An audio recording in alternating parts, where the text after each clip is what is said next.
काल जेव्हा मुख्यमंत्र्यांची प्रतिक्रिया आली की माझा दमदार आणि दिलदार मित्र या ठिकाणी मला सोडून गेला, ही मुख्यमंत्र्यांची प्रतिक्रिया होती।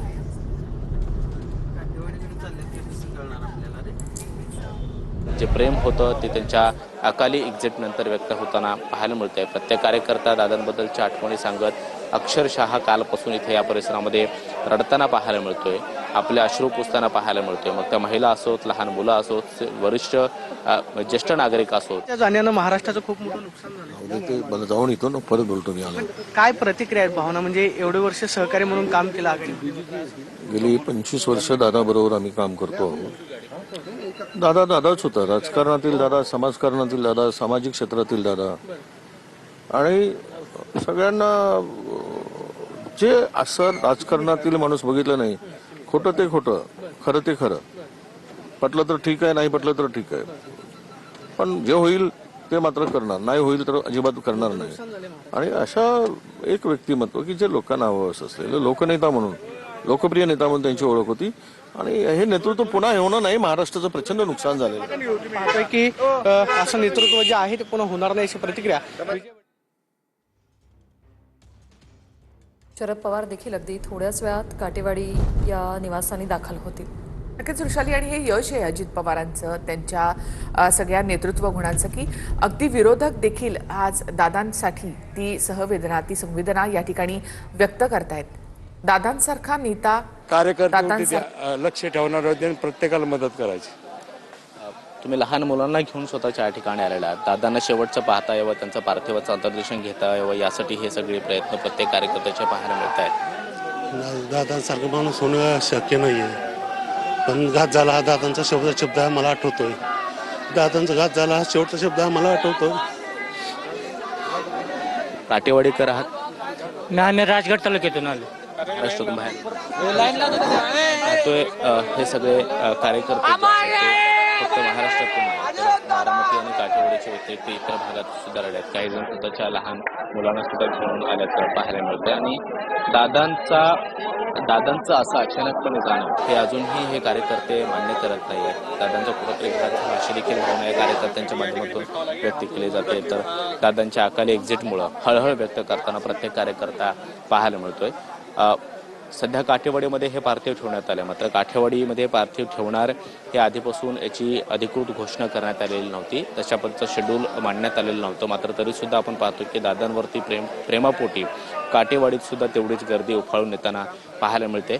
काठेवाडीनंतर हे पार्थिव थोड्याच वेळामध्ये विद्या प्रतिष्ठानच्या प्रांगणामध्ये जाईल आणि तिथे 11 वाजण्याच्या सुमारास त्यांच्यावरती अंत्यसंस्कार केले जातील। शासकीय इतमामामध्ये हे अंत्यसंस्कार केले जातील आणि त्यानंतर दादांना अखेरचा निरोप दिला जाईल।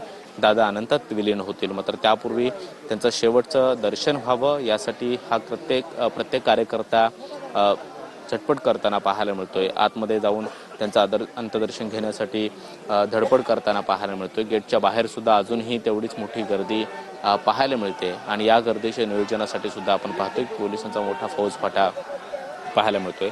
अजित पवार महाराष्ट्राचे 6 वेळा उपमुख्यमंत्री होते आणि मुख्यमंत्री ते व्हावेत यासाठी प्रत्येक कार्यकर्त्यांना अनेकदा इच्छा बोलून दाखवलेली होते आणि न झालेले महाराष्ट्राचे मनातले मुख्यमंत्री अशी भावना आता या कार्यकर्त्यांच्या मनातून व्यक्त केली जाते। ते तशी भावना माध्यमांसमोर व्यक्त करतायत, बोलताना व्यक्त करतायत आणि दादा यांचं कामाची पद्धत असेल किंवा कार्यकर्त्यांसोबत असणारं बॉन्डिंग असेल हे सुद्धा सगळ्यांना परिचित आहे आणि त्या एका प्रेमापोटी आपण पाहतोय की या काठेवाडीत सुद्धा ही गर्दी जी आहे ती मोठ्या प्रमाणामध्ये उफाळताना पाहायला मिळते।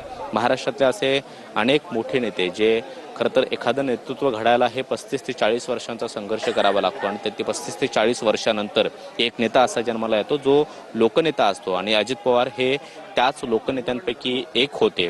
याच्यापूर्वी सुद्धा अशा अकाली एक्झिटमुळे अनेकदा महत्त्वाचे नेते केलेले आहेत, त्यांच्याप्रती सुद्धा एवढंच प्रेम महाराष्ट्रानं पाहिलेल्यामध्ये त्यामध्ये आराराबा असतील, दिवंगत गोपीनाथ मुंडे असतील, विलासराव देशमुख असतील, प्रमोद महाजन असतील, यांच्याप्रती सुद्धा अशाच पद्धतीची भावना अनेकदा कार्यकर्त्यांनी बोलून दाखवलेली आहे। मात्र अजित पवार हे एक वेगळं रसायन होतं जे प्रत्येक कार्यकर्त्यासोबत कनेक्ट व्हायचं, प्रत्येक कार्यकर्त्याशी संवाद साधताना त्याच्याप्रती त्याच्या कार्यकर्त्याच्या बद्दलचं प्रेम अजित पवार यांच्या बोलण्यामधून नेहमी दिसत आलेलं आहे आणि हे सगळे कार्यकर्ते जो आतमध्ये येताना प्रत्येकजण रडताना जो आपल्याला पाहायला मिळतोय, अश्रू ढाळताना पाहायला मिळतोय, ते हे अजित पवार यांच्यावरती असलेलं हे प्रेम कार्यकर्त्यांचं कालपासून स्पष्ट पाहतोय. 9 वाजता जेव्हा ही दुःखद घटना घडली आणि जशी घटनेची माहिती मिळाली तेव्हापासून बारामतीकडे येणाऱ्या गाड्यांचा लोंढा हा काही केला अजूनही थांबत नाहीये. कालपासून या सगळ्या रस्त्यांवरती बारामतीतल्या मोठ्या प्रमाणामध्ये गाड्यांची गर्दी पाहायला मिळते.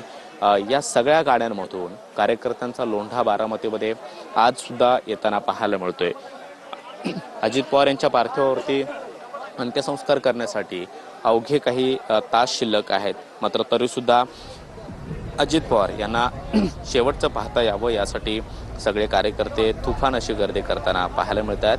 काटेवाडीतल्या पवार फार्म या घरी अजित पवार यांचं सध्या पार्थिव आहे आणि या घरी अजित पवार यांच्या कुटुंबियांचे असणारे कुटुंबातील काही महत्त्वाचे नातेवाईक असतील किंवा मग कार्यकर्ते सुद्धा काटेवाडीतले असतील किंवा काटेवाडी ग्रामस्थ आणि बारामतीतला एक मोठा कार्यकर्त्यांचा वर्ग जो आहे त्यांना सुद्धा अंत्यदर्शन घेता यावं यासाठी इथं पार्थिव आणण्यात आलेलं होतं. मात्र आता बारामतीच नाही तर महाराष्ट्राच्या वेगवेगळ्या कानाकोपऱ्यातून सुद्धा हे सगळे कार्यकर्ते जे आहेत ते काटेवाडी इथल्या अजित पवार यांचा पार्थिव असलेल्या घरी येताना पाहायला मिळत आहेत आणि गेटच्या आतमध्ये अंत्यदर्शनासाठी येणाऱ्या प्रत्येक कार्यकर्त्याच्या डोळ्यामध्ये अश्रू संपूर्ण महाराष्ट्र पाहतोय, त्यांच्या मनातली हळहळ पाहतोय आणि हे सगळं पाहून महाराष्ट्र सुद्धा कालपासून शोकाकुल वातावरणामध्ये आपली हळहळ व्यक्त करताना पाहायला मिळतोय. त्यामुळे 11 वाजता अजित पवार यांच्यावरती अंत्यसंस्कार केले जातील. थोड्याच वेळामध्ये हे पार्थिव काटेवाडी इथून विद्या प्रतिष्ठानच्या मैदानामध्ये नेण्यासाठी रवाना होईल आणि तिथे काही वेळ जे महाराष्ट्रातून आणि देशभरातून महत्त्वाचे नेते